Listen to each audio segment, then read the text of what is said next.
Correia Neves Júnior, francano, jornalista. O Jornal Comércio da Franca nasceu em 1915. Sua família assumiu as operações ali na década de 1970. 72. Então você cresceu no meio de grandes comunicadores. Como é que foi sua infância? Foi dentro de uma oficina de jornal, Ivan. Primeiro é um prazer estar aqui com você, conversando um pouco de um assunto que a gente gosta muito, né, que é história. Eu adoro história, eu acho que o jornalista é um contador de histórias.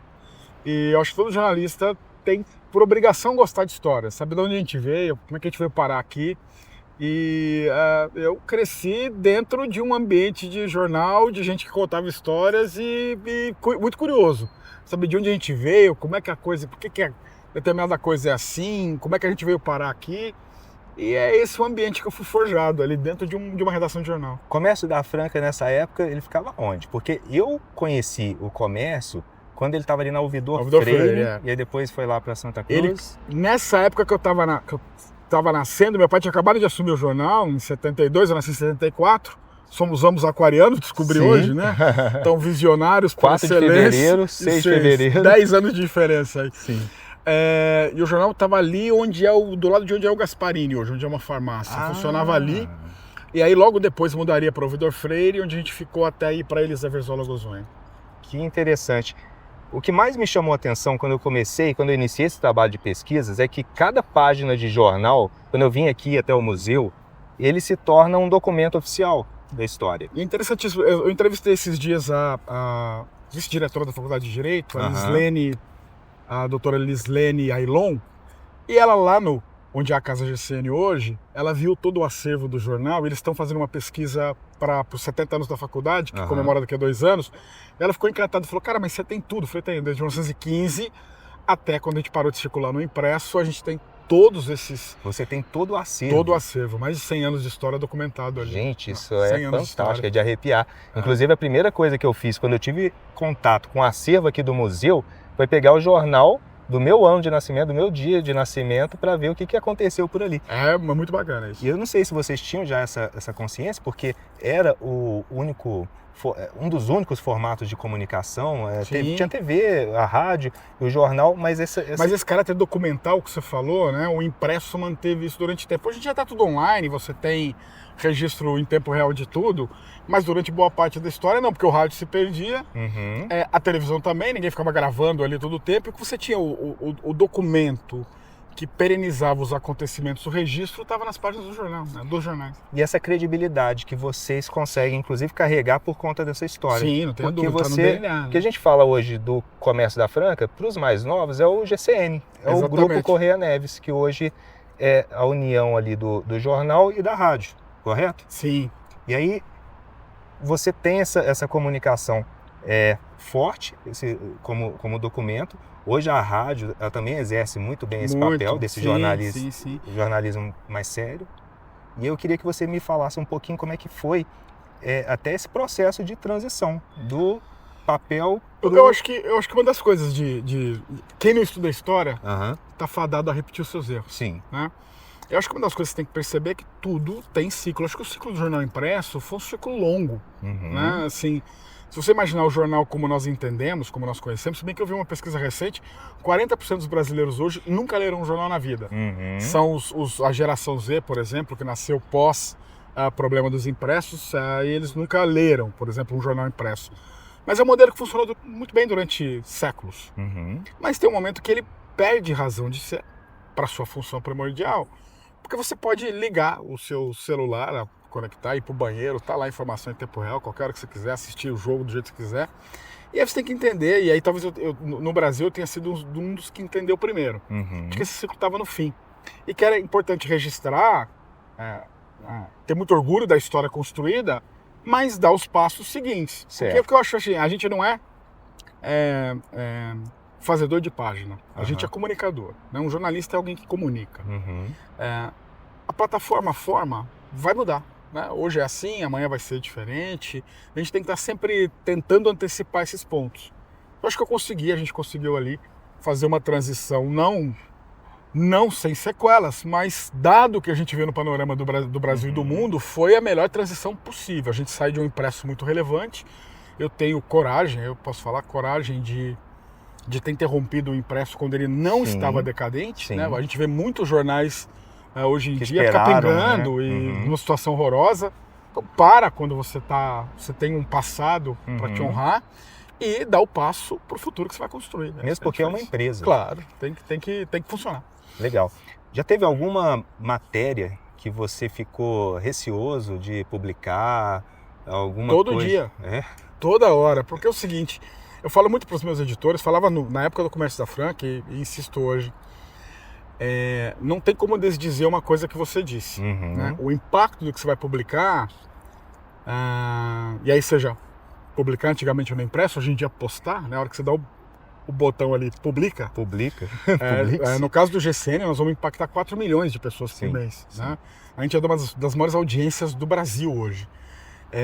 Junto na rede SAMP, então nós estamos falando de 15 milhões de pessoas por mês, né, em 8 regiões do estado de São Paulo. Então é um impacto muito grande. A gente sabe que o governador do estado vai estar vendo, a presidência da República vai estar acompanhando, o impacto na cidade vai ser imenso. Então, se eu escrevo uma bobagem de A ou B, o impacto é grande. Então sempre dá esse frio na barriga. Tá? Por isso que a gente tem critérios, né? Tem certeza, foi assim, então, sempre foi assim. Desde o seu pai. Tem certeza do que você vai estar fazendo, tem certeza de que tem interesse público nessa história, tem certeza. E aí é um abraço, aí tem que publicar, com coragem. O que me chamou a atenção e que me despertou a curiosidade em ter essa conversa hoje aqui com o Correia Neves Júnior é um artigo que eu li há um tempo atrás sobre o Frei Germano de Annecy. Um artigo que, por sinal, foi muito bem escrito, muito completo, que conta a trajetória desde o nascimento do Frei Germano, depois ali, quando ele veio aqui para a América do Sul, foi para o Chile. Me conta um pouquinho dessa história, da importância desse artigo. Como é que você enxergou tudo isso? Porque como você que é inquieto e gosta de história, desde que a gente nasce em Franca, ou quem vem viver aqui, você tem as histórias que cercam o relógio do sol. E a gente ouve como premissas verdadeiras aquilo que fica meio jogado. Então você tinha assim, essas coisas que a gente ouve, alguma professora fala na escola, um tio mais velho comenta, um vizinho, que era assim, que o relógio do sol de Franca era um de 2 relógios que existiam no mundo idênticos, feitos por um frei, que era o Frei Germano, e que tinha um idêntico lá numa cidade da França que chamava Annecy, porque ele era Frei Germano de Annecy. Annecy é uma cidade francesa numa região que chama Alto Saboia. Fica muito... De Annecy você vê os Alpes ali na divisa da França com a Suíça. Sim, você esteve lá. E essa história ficou na minha cabeça, muitos anos, décadas e tal. Mas aí ao longo do tempo, muitas edições históricas do Comércio da Franca, no aniversário da cidade, eu vi que tinha algumas inconsistências ali. Falei, cara, tem uma coisa esquisita. Aí já, quando veio a internet, a gente tinha formas mais rápidas de pesquisar. Cara, um dia lá, numa madrugada qualquer, eu comecei a pesquisar Annecy e eu não achava o raio desse relógio do sol. Falei, gente, mas se tem um relógio aqui, tem um relógio lá, esse relógio não existe, foi destruído, o que aconteceu com esse relógio? Fiquei com isso na cabeça. E tinha um grande professor francano, João Nascimento Franco, um filólogo, que tinha escrito um artigo nos anos 90 dizendo que ele foi a Annecy e também não tinha achado esse relógio, tinha uma outra coisa lá. Aqui. Eu fiquei com isso na cabeça, eu falei, gente, quando eu for viajar, quando eu for à Europa, eu vou dar um jeito de ir a Annecy, eu quero ver tem esse relógio, não tem? Foi o Frei Germano que fez esse relógio lá, o que aconteceu? Cara, aí fui fazer uma viagem que eu ia à Europa com a minha família, eu falei, nós vamos encaixar a Annecy, que eu vou lá. E eu cheguei lá e, assim, é um relógio bem menos famoso que o nosso e não tem nada a ver com o nosso. É completamente diferente. O nosso é um relógio de 3 metros de altura, 2 toneladas, de mármore de Carrara. Lá é um relógio pequenininho, ele é baixo, né? Deve ter 1 metro. Eu falei, cara, e não tinha nada de Frei Germano. E você procura lá e ninguém sabe quem é Frei Germano. E tava lá que ele foi feito. O cara não era modesto, não. O cara que fez o relógio de Annecy chama Frei Arsène. E ele batizou esse relógio de único, l'unique, em francês. Eu falei, cara, essas histórias têm que... Não é possível que 2 caras, padres, da mesma cidade, produziram 2 monumentos... Em curto espaço de tempo, 10 anos sem telefone para falar, eu tô fazendo um aqui. Sem nada. Eu falei, eu vou pesquisar esse negócio a fundo. E comecei uma pesquisa bem ampla sobre essas coincidências, o que tinha ali de história ou não. E aí eu descubro que, na verdade, o francês é 11 anos mais velho que o de Franca. E aí o que mais me chamou a atenção, que é que eu vou entender quem foi Frei Germano, né? Falei, como é que esse cara sai daqui? Porque quando a gente viaja, eu tenho essa sensação, né? Assim, uma vez eu fui na terra dos meus antepassados italianos, né? Do avô da minha mãe, meu bisavô, o Machiavelli que veio, né? O Afonso Machiavelli. E eu fui lá na cidadezinha dele, que chama Loiano, fica perto de Bolonha, na Itália, uma cidade de 600 habitantes. Eu falei, como é que esse cara sai daqui, entra num navio, larga a família para trás, vai parar em Passos, e se ele não tivesse feito isso, não existia. Então essas coisas mexem comigo. E eu fiquei olhando lá, em Annecy, e falei, o que um frade capuchinho sai daqui e vai parar lá em Franca? Qual que é a jornada desse cara, né? Onde é que ele se inspirou para ver esse relógio aqui? E aí eu comecei a descobrir, primeiro, que ele nunca viu o relógio de Annecy. Né? Então, ele constrói essa história simultânea. Ele estava aqui há 25 anos no Brasil. Então, quando ele sai da Annecy dele, para onde ele nunca voltaria, ele morreu tentando voltar para lá. Esse fato Ele nunca voltou. Então, ele sai da terra dele, sem nunca ter visto o relógio do Sol, que lá na França chamam de cadran solaire. Ele nunca viu esse relógio. E ele tem uma ideia de fazer um relógio aqui em Franca. E aí você vai ver a jornada desse cara, Ivan, que é uma jornada, assim, muito doida. Ele nasce no ano em que o Brasil está declarando a independência, né? Porque eu acho que assim, a história é feita de muitos detalhes saborosos, e eu vou colocando isso nesse artigo que você gostou. Legal, é um artigo legal. Que eu acho que eu me orgulho muito de ter escrito, porque tem muita pesquisa ali. E tem uma história também que eu achei engraçada, porque em 1822, a gente estudou na escola, que é Dom Pedro I, que vai lá, dá o grito de independência ou morte, às margens do Ipiranga, em São Paulo. E, na verdade, quem assina a independência do Brasil é a mulher dele, a Imperatriz Leopoldina. Isso porque ele tinha saído do Rio, a cavalo, mula, para buscar o apoio da província de São Paulo para a independência do Brasil. E aí ele vai, e ele deixa... Não tinha comunicação, então quando ele vai se ausentar do Paço Imperial, no Rio, ele deixa a mulher dele, a Imperatriz Leopoldina, como regente. Certo. E nessa semana que ela está como regente, ela que era muito lúcida, ela fala, quer saber de uma coisa? Vamos resolver essa piorra aqui. Ela assina a independência do Brasil. E ela manda um mensageiro falar com ele. É nesse momento histórico em que o Brasil tá indo para sua independência, final de agosto, começo de setembro de 22, que nasce lá na Alta Saboia, em Annecy, o Frei Germano. Até os 18 anos você não tem muita coisa dele, muito pouca coisa, mas você sabe que aos 18 anos ele vai estudar num seminário a nordeste de Annecy, fica a 30 quilômetros da cidade dele, para ser padre. A família é muito católica, ele faz os estudos de teologia dele, mas sempre foi um cara que gostava muito de filosofia, física, matemática, astronomia e botânica. Ele amava o conhecimento. Essa parte da botânica eu achei fantástico. Que vai ter, ele vai trazer isso para Franca depois. Esse cara vai lá com 22 anos, ele é ordenado padre, e ele ele muda para uma cidade de 50 km ao sul de Annecy, e ele vai assumir as funções clericais e dar aulas. Ele vai dar aula a vida inteira. Ele vai dar aula. E ali, como frade capuchinho, dando aula, etc e tal, eu imagino não, né? Na verdade, Annecy, os frades capuchinhos de Annecy eram conhecidos já pela sua profunda erudição, conhecimento, vocação para a ciência, etc. E ele cresce nesse ambiente acadêmico. E aí, num dado momento, acho que 5, 6 anos depois, mais ou menos, dele ter sido ordenado padre, o chefe da ordem dele ali fala, olha, tá na hora de você ser missionário, você vai lá para as Américas, para o Novo Mundo, e manda ele para a América. Ele vai para o Chile. Ele chega no Chile, se instala ali em Santiago do Chile, ganha notoriedade rápida, porque ele era muito culto, tinha um conhecimento fora do normal, e ganha uma certa notoriedade. Isso, vão passando os anos, o bispo diocesano de São Paulo, Dom Antônio de Melo, que era o principal figura religiosa do Estado, resolve instalar em São Paulo um seminário episcopal e vai fundar o que seria o Colégio Arquidiocesano, né? Um colégio famosíssimo em São Paulo. E ele fala, mano, não tem professor aqui, como é que nós vamos fazer para dar aula disso aqui? Escreve para os famosos frades, escreve para o Papa Pio IX primeiro. Fala, ô Papa, eu quero fundar esse colégio aqui, onde é que eu acho professores religiosos muito bons, muito cultos? O Papa fala, você tem que falar com os frades capuchinhos de Annecy, que eles são os caras, os melhores da igreja hoje. Ele escreve. E aí o chefe da ordem lá em Annecy diz o seguinte, tem um professor nosso, fantástico, chama Germano, de Annecy, ele está aí no Chile, razoavelmente perto, considerando as distâncias, né? Então o Dom Antônio de Melo vai lá e convida o Frei Germano para vir para São Paulo.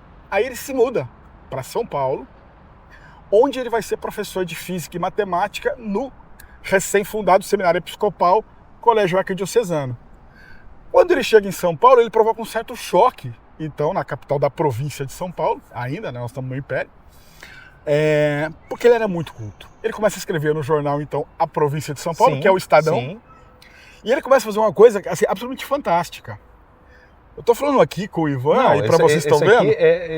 Essa história é fantástica. Não tem internet, não tem telefone, não tem rádio, não tem luz televisão, elétrica, não tem nada, não existe nada. Não tem luz elétrica. E ele começa a fazer no Estadão previsão meteorológica, calculando velocidade de vento. Ele foi o primeiro a fazer isso. Foi o primeiro meteorologista do Brasil e o primeiro astrônomo do Brasil. Olha, é o primeiro cara que vai fazer isso. Olha que honra que nós temos aqui. Não, é impressionante. E Franca negligencia essa história, né? Eu acho que a gente precisa recuperar isso rápido. E aí, em São Paulo, ele começa ali a ganhar notoriedade. E escreve para o Estadão, fazendo previsão meteorológica no estado de São Paulo, e começa ali, ele instala, onde ele vai morar no Seminário Episcopal, ele instala um observatório. Ele tinha trazido esses equipamentos do Chile, ele instala um pequeno observatório para ver estrelas, astros, ele amava astronomia, né? E ele começa ali a fazer essa pesquisa. E ele vai ganhando muita notoriedade. E aí que eu acho mais doido ainda. Então você imagina, o cara saiu de Annecy, vai para o Chile, do Chile vai parar em São Paulo. Um religioso, cientista. E ele começa a fazer pesquisas. Eu imagino, hoje a gente quer saber de alguma coisa, você entra aí na sua IA, você entra no Google, você pesquisa. No YouTube e aprende. Você imagina na época como é que você ia aprender alguma coisa ou fazer. Né? Livros e livros. Livros, né? E livros, e outros livros que vinham sei lá de onde, de quantos meses para chegar um exemplar de um livro. Ele começa a fazer pesquisas com lâmpadas elétricas, que não existiam. Nós estamos falando do mundo iluminado a lampião, né? A querosene. Então, enfim. O Thomas Edison vai inventar a lâmpada elétrica no final dos anos... Foi depois. 1870 e 1880, tá? Que ele patenteia a lâmpada elétrica. 20 anos antes, nos anos 60, você tem esse Frei Germano em São Paulo, fazendo experiências no mundo inteiro. 21 homens conseguiram produzir iluminação elétrica antes do Thomas Edison. E eu fiquei sabendo de tudo isso que ele está falando no seu artigo. Obrigado, foi um trabalho de pesquisa ali. Então, ele faz lá uma primeira experiência em São Paulo, onde ele ilumina o Seminário Episcopal, ilumina a Praça João Mendes, né, algumas experiências. A gente estava acabando de vencer a Guerra do Paraguai, e várias comemorações em função da vitória brasileira na Guerra do Paraguai. E aí você tem vários momentos em que ele faz exibições públicas em São Paulo, reunindo milhares de pessoas. Sai no Estadão, sai tudo que é Diário Popular, tudo que é jornal, mostrando as experiências desse padre, desse Frei Germano. E ele segue lá em São Paulo durante um tempo. Morre o Dom Antônio Melo, o bispo diocesano de São Paulo, e o sucessor dele resolve fazer uma vontade do próprio Dom Antônio, que era o quê? Que fossem mandados embora todos os professores, visitantes, contratados, e que o colégio arquidiocesano fosse mantido só com professores que tivessem estudado lá no arquidiocesano. E aí ele é demitido. Falando, precisamos mais do seu serviço, padre. Gente... Alguns padres mais novos, e o Frei Germano nunca teve a saúde boa, ele tinha beribéria, ele tinha umas doenças. Alguns padres mais novos voltam para a Europa. Ele fala, eu não vou voltar. Aí surge um convite de Dom Pedro II, o imperador, para que ele assumisse o Observatório Astronômico do Rio de Janeiro. Fosse ser o astrônomo real. Certo. E ele fala, mas esse calor demais não dou conta, muito quente lá, eu nasci nos Alpes, não vou dar conta. Ele declina do convite do imperador. Mas ele fica amigo do imperador. O imperador dá alguns presentes, dá equipamentos para um observatório novo, dá um cronômetro John Paul de alta precisão para ele, e faz ele, fala assim, tá bom, eu não desisto de você desistiu de mim, mas eu não desisto de você. Lembrando que Dom Pedro também era um homem profundamente ligado à ciência, né, um dos gênios da humanidade ali naquele momento. Fala, você vai ser vice-diretor, correspondente à distância do Observatório Nacional. E ele fica. E aí ele está desempregado, não tem mais as aulas para dar, não tinha uma grande vocação religiosa, era profundamente religioso, mas não tinha a vocação de ser padre de paróquia. Falei, o que eu vou fazer da vida? Ele começa a procurar, ver quem convidava ele. Nisso, em Uberaba, tinha lá uma congregação religiosa que convida ele para ir para lá. Ele vai. Chega lá, ele conhece um maluco chamado César Ribeiro, que era um português, maçom, que tinha fundado um colégio lá em Uberaba e convida ele para dar aula. Então ele vai dar aula, vira religioso em Uberaba e vai dar aula lá. Ele fica 30 meses, menos de 2 anos em Uberaba, amigo desse cara, desse César Ribeiro. E esse cara fecha lá, o colégio quebra, enfim. Isso aí em 1870 e pouco. E esse cara some. E ele fica ali. Aí ele de novo está desempregado. Um dos alunos dele no arquidiocesano era um padre chamado Padre Rosa, que viria a ser o nosso Monsenhor Rosa, que tinha vindo assumir como vigário em Franca. E aí o Padre Rosa convida ele, fala: ô Germano, meu irmão, vamos fazer o seguinte, vem para Franca aqui, vem morar comigo aqui, vem para cá. E ele vem. O César Augusto Ribeiro veio para cá também? Exato, aí que você vai ver. Quando ele chega em Franca, ele tá conhecendo a cidade, uma cidade pequena, ele topa com o César Ribeiro, que estava aqui, tinha aberto um outro colégio aqui, que chamava Culto à Ciência. Olha como a vida é feita de coincidências muito incríveis, né? Einstein tem uma frase célebre que diz: Deus não joga dados, né? É muito curiosa. Ele vem para cá e encontra o César Ribeiro. O César Ribeiro fala: não, ô Germano, você vai dar aula no meu colégio. Fundei um colégio novo, chama Culto à Ciência. Esse colégio fica exatamente onde hoje é o Colégio Champagnat, que só existiu porque o Frei Germano quis construir ali, é o último legado dele. O último movimento do Frei Germano em vida foi garantir com os frades da Alta Saboia os recursos para construir o Colégio Champagnat, que foi instalado, sem que ele viesse a saber, no lugar onde ele dava aula nesse momento no culto à ciência. Nossa. Então ele vai dar aula no culto à ciência, e aí o César Ribeiro, que era um abolicionista, era um republicano, nós estamos no Império, e anticlerical, detestava o clero, maçom convicto. Mas muito amigo dele. E o César Ribeiro tinha um ódio mortal, mais ou menos igual nós temos hoje o bolsonarismo e o lulismo. Você tinha o César Ribeiro contra o padre Monsenhor Rosa. Contra o Monsenhor Rosa. E eles brigavam. O César Ribeiro publicava suas críticas no próprio jornal, que chamava o Nono Distrito, que é o primeiro jornal de Franca, chamava o Nono Distrito. E o padre Rosa reagia no segundo jornal, que era a Tribuna da Franca. Então ficava essa guerra. E no meio estava o Frei Germano, que era amigo dos dois. E aí ele vai morar, ele manda ele morar lá, o Padre Rosa, né, dá para ele uma casinha num lugar que chamava Chácara das Freiras, que fica na Voluntários da Franca, na hora que chega lá na estação. Lá na estação. Ele vai morar lá. Lá ele planta uva para fazer vinho, começa a fazer um monte de pesquisa com botânica, instala também um observatório, faz as pesquisas dele, leva esses equipamentos todos e está lá vivendo em Franca. E ele é muito amigo dos dois, então do professor, do jornalista e professor César Ribeiro e do padre Monsenhor Rosa, que viria a ser o Monsenhor Rosa. E aí, eu não sei de quem foi a ideia, em algum momento entre 1874 e 85, ele tem a ideia de fazer um relógio do sol em Franca. E aí ele fala: bom, mas eu vou precisar dos dois. E ele consegue uma trégua dos dois. Ele consegue a ajuda dos dois. Tanto o Nono Distrito vai encampar a construção do relógio do sol, como o Padre Rosa vai usar toda a força da igreja para conseguir passar a sacolinha e arrecadar dinheiro. E ele começa a fazer essas contas, esses cálculos. Você imagina, não tem calculador, começa a fazer tudo na mão. Onde é que ia posicionar, como é que tinham que ser as faces, como é que ia ser esculpido. E aí tinha um problema do mármore, né? Tinha que ser um mármore para perenizar no tempo. E começa uma grande campanha que eles queriam inaugurar junto com a chegada da linha de trem da Mogiana, que estava para acontecer há alguns meses. Eles começam ali. E aí o fato é que... Aí são muitas coincidências na vida, né? Que dizem que o mármore, que o relógio foi feito na França e veio para cá. Eu acho altamente improvável, porque não daria tempo em 2 anos de mandar as plantas, fazer e mandar, né? Sim. Ele tinha ficado amigo em São Paulo do cara que construiu o viaduto do Chá. E era um cara que tinha vários trabalhos com mármore. E aí eu esqueci de contar uma coisa importante. Quando ele estava em São Paulo ainda, que ele faz a experiência com luz elétrica, ele faz no pátio do colégio o primeiro relógio do sol de São Paulo, que não era físico, como o de Franca, era pintado numa parede. Olha, que interessante. 1850 e pouco. Existe esse relógio ainda? Não.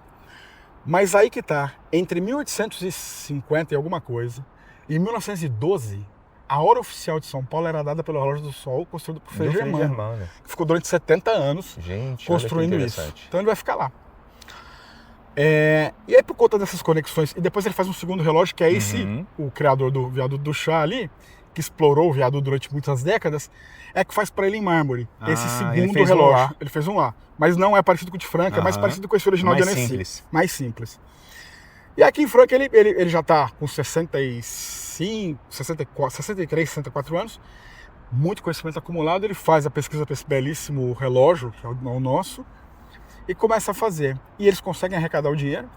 Eu acho que ele comprou o mármore na Itália, mas quem fez o... 2 toneladas de mármore. 3 toneladas? Não, 2 toneladas de mármore e 3 metros de altura. Exatamente isso. E aí mede a hora, o ano inteiro, dependendo da face, né? Sim. Mede o zodíaco, você sabe ali o mês que você tá. Enfim, é um relógio muito preciso. E ele começa essa aventura de construir o relógio do Sol, né? E de entregar. E aí o relógio do Sol é entregue em abril de 1877, no mesmo dia que é inaugurado a estação de trem da Mogiana. Exatamente. Então, você tem uma grande festa ali, você tem a inauguração da estrada. Ele está marcando lá 86, porque foi o ano de construção. De inauguração foi em abril de 87. Inclusive, o que eu vi, por que eu acho que, vou te falar, altamente improvável que tenha sido feito por conta do ano. Do ano e do Martinelli. Tá lá grafado Martinelli, que eu acho que é quem manuseou esse mármore, que era o sobrenome do cara do viaduto do chá. Então, eu acho que são essas conexões. E aí ele inaugura uma festa enorme, mas aí ele já está aqui, nós estamos na véspera, no finalzinho do Império. Ele já está mais velho, tem um episódio que é assaltado lá, roubam, inclusive o cronógrafo lá, o John Paul. Isso eu ia te perguntar, não existe mais. Não, roubaram tudo lá, tem um assalto na chácara das freiras. Ele está também desiludido, roubam as coisas dele, já passou muito tempo, ele resolve que ele vai voltar, que ele quer morrer em Annecy, ele quer escrever um livro, na verdade tinha 2 planos, se recolher no convento e escrever um livro. E aí ele toma um navio. E aí, quando o navio faz escala em Salvador para cruzar o Atlântico, ele morre à noite ali. Os jornais da época registraram a morte dele, morre o primeiro astrônomo do Brasil, morre o meteorologista, morre o grande padre.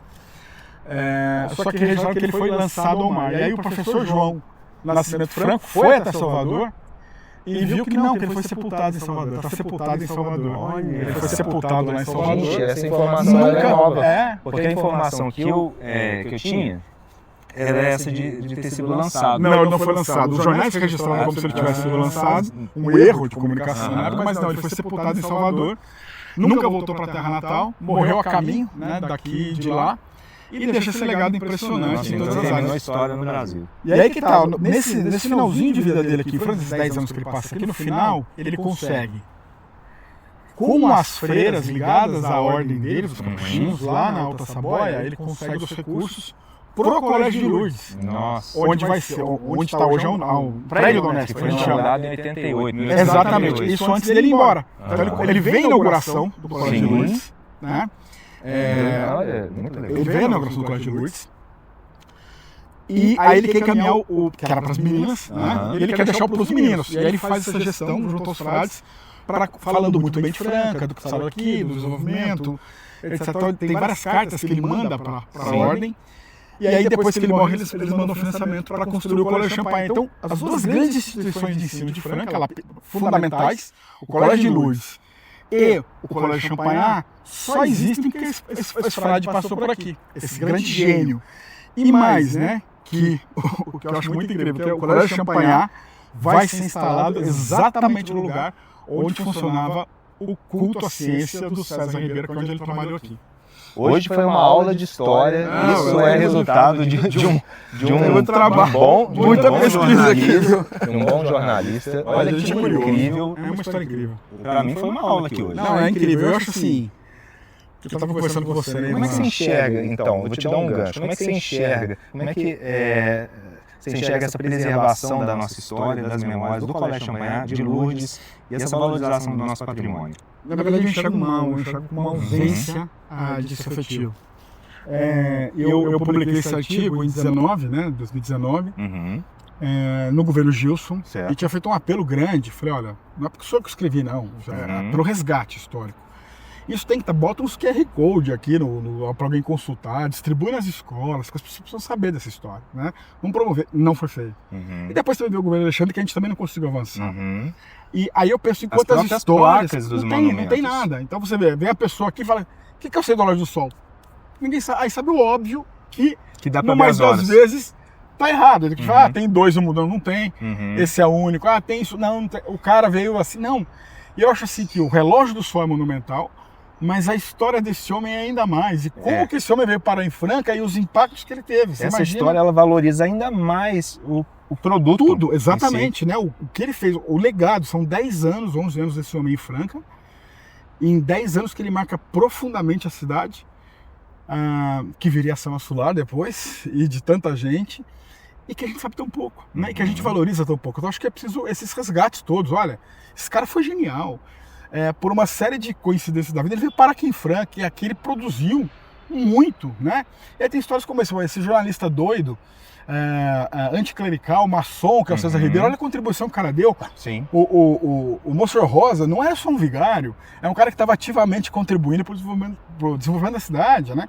Então são muitas coisas que se daria para desdobrar em outras tantas histórias, né? Olha, o Padre Rosa, que vai estudar no Arquidiocesano, Seminário Episcopal em São Paulo, conhece ali o Frei Germano. Anos depois, é ele que vai dar emprego para esse cara. Então, assim, são muitas histórias lindas. É apaixonante, né? Conectadas. Dá pra claro, livro, né? Fantástico. Um romance, né? Aqui. Exatamente. Sabe que eu comecei? Eu tenho um capítulo pronto. Que exatamente eu começo nisso. É uma coisa meio Dan Brown lá, que escreveu. Mas eu não tenho o talento dele. Mas eu queria fazer. O que esse padre. Tem alguma coisa escondida nesse relógio? O que esse homem que sai de lá veio fazer aqui e planta esse negócio aqui e está em 140 anos depois está ali, né? Algum significado maior, né? Algum simbolismo maior. Acho que porque, de repente, a posição estratégica onde ele foi construído, toda a orientação... E você veja, ele passou por São Paulo, pelo Chile, não construiu lá. Passou por São Paulo, não construiu lá. Bonito assim, não. Passou por Uberaba, não construiu lá. Veio construir aqui. Né? Foi um presente, né? Um presente que nós precisamos tratar melhor. Né? Precisamos proteger melhor, precisamos cuidar melhor, precisamos tratar melhor.